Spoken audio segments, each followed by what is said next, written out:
Introducing WingMill RC and its debut design, the HalfPipe.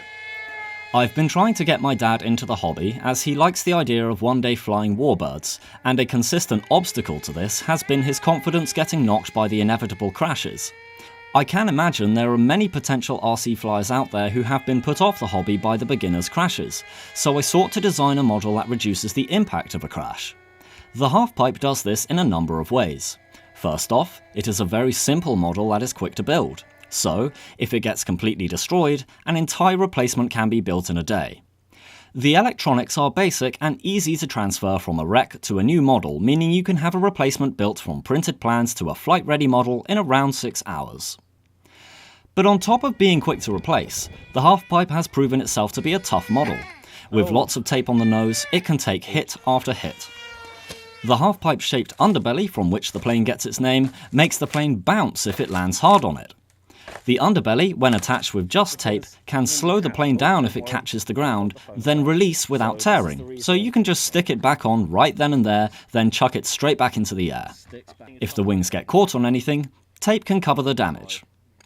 And when it does start to break, it will still fly with chipped wings, a crumpled nose and a fuselage full of splits, just so long as the general shape stays in place. This makes the model easy to repair as it will shrug off any imperfections, so long as the wing plate, motor mount and stabilizers all stay in place. The plane doesn't just address crashes by being resilient to them though, it is designed to help flyers avoid crashing in the first place. A sunken battery tray helps keep the weight below the wing. This has a hang glider effect where the plane naturally wants to return to level flight. It won't hold that entirely on its own, but it's in no rush to leave it.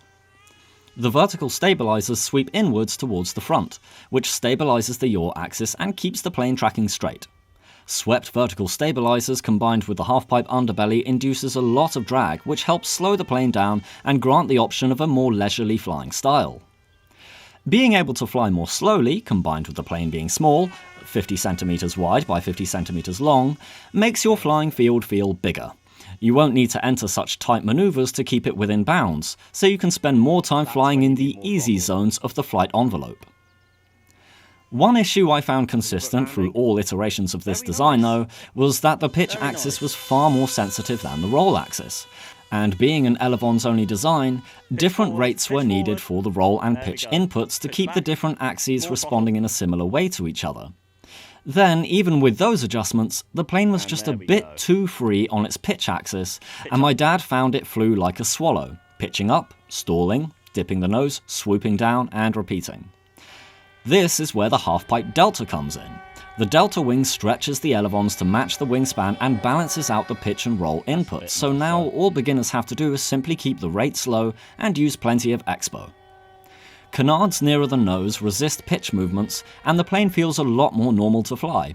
Though the HalfPipe is aimed at beginners, the delta modification extends its beginner friendliness, and so I recommend this model to any first-timers who are interested in trying out my designs. All the positive things I've said about the HalfPipe apply to the HalfPipe Delta as well. In their extremes, the HalfPipe has the ability to loop in less than 2 meters of space. The HalfPipe Delta has the ability to not just roll, but rather drill. Both designs are fairly good in a high alpha, but you will find they can overstabilize and lose the ability to turn. Increasing the throttle will get the control surfaces to be more responsive, so you can always power your way out of this situation if you get caught in it. The advantage of a prop-in-slot configuration is that you can maintain sufficient airflow over the control surfaces. If you fly too slowly or the wind isn't in your favour and you begin to stall, increasing the throttle can always restore control. Just watch out for the torque roll at these slower speeds. Both designs are capable of inverted flight, but watch out for their self-righting characteristic, especially if you've made use of dihedral on the HalfPipe. The Delta does not have dihedral, as that would go through the elevons, meaning setting them up would be more complicated, but it's still fairly stable anyway. As your skills progress, you can perform a lot of aerobatic maneuvers. The crash resistance I find has me flying closer to the ground with confidence that if I catch the ground, which I do, it won't be the end of the session. The prop being safely hidden within the HalfPipe has me flying it closer to my face. Not generally advisable, but it is nice to know that if you do crash it into your own head, neither you nor the plane should be too hurt as a result.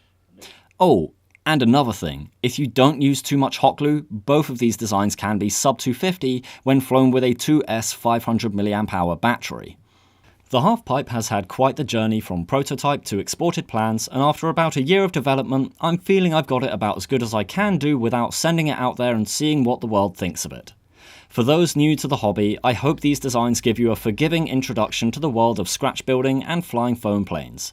For those already familiar with building and flying, I hope these designs prove to be a great source of casual fun.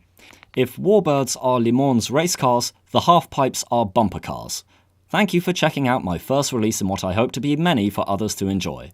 I have had great fun learning from others in this hobby over the past 5 years, and I am glad to start giving back to it. Thanks again for watching, and good luck on the sticks.